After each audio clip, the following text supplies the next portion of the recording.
বন্ধুরা, আসসালামু আলাইকুম। কেমন আছেন আপনারা?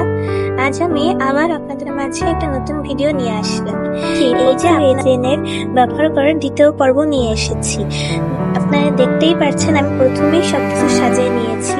এখন একটা কাপ নিচ্ছি।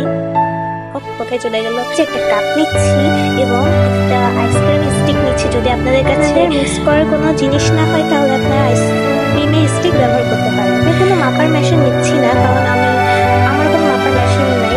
যাদের নাই তারা এটা ফলো করতে পারেন। আমি আনুমানিক করে নিচ্ছি, আনুমানিক করে ইপক্সি রেজিন ব্যবহার করতেছি। তো চলে শুরু করা যাক। প্রথমে আমি করে নেব যাতে আমার হাতের কোনো ক্ষতি না হয়। আপনারা কিন্তু এটা ব্যবহার করার সময় অতি সাবধানতা অবলম্বন করবেন। আপনারা চেষ্টা করবেন এটা খোলামেলা জায়গা করার জন্য।